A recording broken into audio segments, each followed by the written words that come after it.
মজুরি বোর্ড যদি মালিকদের আঙুলের হিলনে মালিকদের ইচ্ছা অনুযায়ী মজুরি ডিক্লেয়ার করে, তাহলে এই ঢাকা শহর সহ বাংলাদেশের হোটেল শ্রমিকরা সেই মজুরি প্রত্যাখ্যান করে শ্রমিকদের সাথে মজুরির জন্য লড়াই করবে। হোটেল শিল্পে 30 থেকে 35 লক্ষ শ্রমিক, এই শ্রমিকদেরকে জাতীয়ভাবে কত মজুরি দিবে সরকার, তার নির্ণয়ের প্রয়োজনে যে মজুরি বোর্ড গঠন হয়েছে, সেই মজুরি বোর্ড ইতিমধ্যে খসড়া মজুরি নিয়ে শ্রমিকদের মধ্যে এক ধরনের প্রচারণা চালিয়েছে। গতবার কত ছিল, এবার কত দিনে হবে, নানান কথা বলার ফাঁকে শ্রমিকদেরকে এক চালাকি মারপ্যাচের মধ্যে আটকাতে চায়। আমরা শুনেছি এই মজুরি বোর্ড মালিক দ্বারা গঠিত হলেও সরকারের আওয়ামী সরকারের সময়ে এই মজুরি বোর্ড গঠিত হয়েছে। এই মজুরি বোর্ডের যিনি মেম্বার তিনি আওয়ামী লীগের লোক, যিনি মালিক তিনি আওয়ামী লীগের লোক, যিনি অন্যান্য কর্মকর্তা নিরপেক্ষ সদস্য নামে আছে তারাও আওয়ামী লীগ সরকার কর্তৃক নিয়োজিত। এই সকল সদস্যরা মজুরি বোর্ডে সদস্য হয়ে একটা মজুরি ডিক্লেয়ার করতে চায়। মজুরি কত হবে, কত হলে শ্রমিকদের চলবে, তা নিয়ে দেশব্যাপী শ্রমিকদের মধ্যে থেকে জরিপ করা প্রয়োজন ছিল।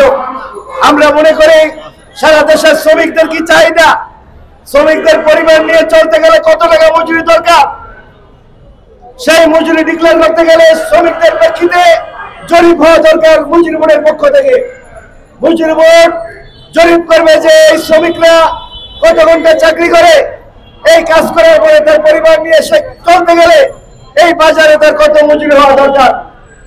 কিন্তু এই মজুরি বোর্ড কোন রকম জরিপ সহ অন্যান্য যাচাই বাছাই না গিয়ে মালিকদের দেওয়া পরামর্শ অনুযায়ী, প্রস্তাব অনুযায়ী তারা মজুরি ডিক্লেয়ার করতে চায়। এই মজুরি শ্রমিকদের পক্ষে যাবে না। আমরা আশঙ্কা করেছিলাম যে আওয়ামী লীগ সরকার গঠিত মজুরি বোর্ড আওয়ামী লীগের মতোই হবে, ওরা এখানে শ্রমিকদের স্বার্থ রক্ষা করবে না, মালিক সরকার আর সাম্রাজ্যবাদের স্বার্থ রক্ষা করে তারা অগ্রসর হতে চায়। আমরা সেই জন্য ইতিমধ্যে মজুরি বোর্ডকে আমাদের দাবি জানিয়েছিলাম যে শ্রমিকদেরকে চলতে গেলে তার পরিবার পরিজন নিয়ে কমপক্ষে ন্যূনতম 30,000 টাকা মোট মজুরি দরকার। এই দাবি জানিয়ে আমরা সরকারের শ্রম দপ্তর, শ্রম সংস্থা, অন্যান্য শ্রম দপ্তর সময়ে আমরা স্মারকলিপি দিয়েছি, আমরা চিঠি দিয়েছি। আমরা চিঠি স্মারকলিপি দিয়ে সরকারকে বলেছি শ্রমিকদের জন্য ন্যূনতম মজুরি 30,000 টাকা প্রয়োজন। এই যে প্রয়োজন, এই প্রয়োজন মিটাইতে গেলে মজুরি বোর্ডকে তার দায়িত্ব পালন করতে হবে। মজুরি বোর্ড যদি মালিকদের আঙুলের হিলনে মালিকদের ইচ্ছা অনুযায়ী মজুরি ডিক্লেয়ার করে, তাহলে এই ঢাকা শহর সহ বাংলাদেশের হোটেল শ্রমিকরা সেই মজুরি প্রত্যাখ্যান করে শ্রমিকদের সাথে মজুরির জন্য লড়াই করবে। শ্রমিকরা বলেছে শ্রমিকদের চলতে গেলে 30,000 টাকা মজুরি দরকার।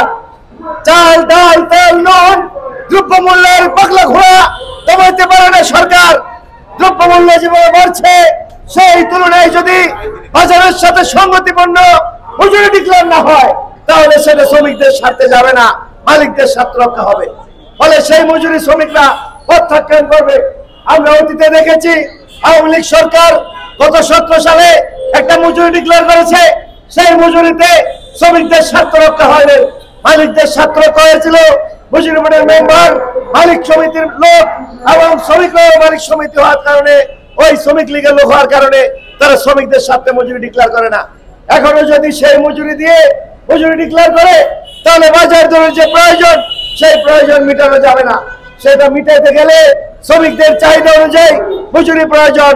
আর সেই মজুরি ডিক্লেয়ার করতে গেলে একজন শ্রমিক পরিবারের 6 জন সদস্য ঢাকা শহরে বা বিভাগীয় শহরে, জেলা শহরে যেখানে ডিক্লেয়ার করা হোক, যত ক্যাটাগরিতে মজুরি ডিক্লেয়ার করা হোক, সেই ক্যাটাগরির শ্রমিকদের 6 জনের পরিবার যেন চলতে পারে, সেই মজুরি ডিক্লেয়ার না করলে শ্রমিকরা মজুরি প্রত্যাখ্যান করে রাজপথে তার জবাব দিবে।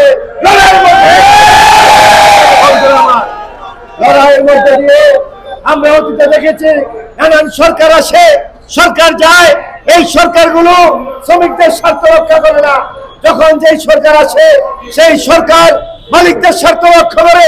বর্তমান যে সরকার আছে এই সরকারের বিদেশিদের স্বার্থ রক্ষা করে, আড়তদার মজুমদারদের স্বার্থ রক্ষা করে, ধনিক বণিক লুটেরা ধনিক শ্রেণীর স্বার্থ রক্ষা করার কারণে আজকে দ্রব্যমূল্য সহ যে অবস্থা আওয়ামী লীগ সরকার রেখে গেছে সে অবস্থা থেকে খুব একটা পরিবর্তন এই সরকার করতে পারে না।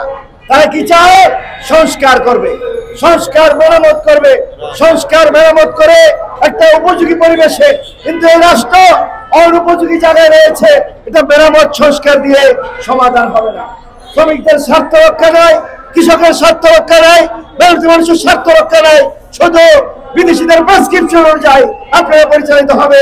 সেই পরিচালনা দিয়ে মানুষের স্বার্থ রক্ষা হবে না। মানুষের স্বার্থ রক্ষা করতে গেলে এখানে দেশি বিদেশি যত খবরদারি আছে, চুক্তি আছে, বাতিল করে জনগণের পক্ষ অবলম্বনকারী একটি ব্যবস্থা প্রতিষ্ঠার সংগ্রামকে শানিত করতে হবে। আর শ্রমিকদের যে শ্রম আইন রয়েছে এই শ্রম আইন শ্রমিকদের স্বার্থ রক্ষা করে না, মালিকদের স্বার্থ রক্ষা করে, বিদেশিদের স্বার্থ রক্ষা করে। এই শ্রম আইন সংস্কার করে এই শ্রম আইনকে যুগোপযোগী করার জন্য প্রণয়ন করতে হবে শ্রমিকদের স্বার্থের ভিত্তিতে। শ্রমিকদের জন্য যে আইন রয়েছে সে আইন বাস্তবায়নের প্রক্রিয়ায় যেতে হবে।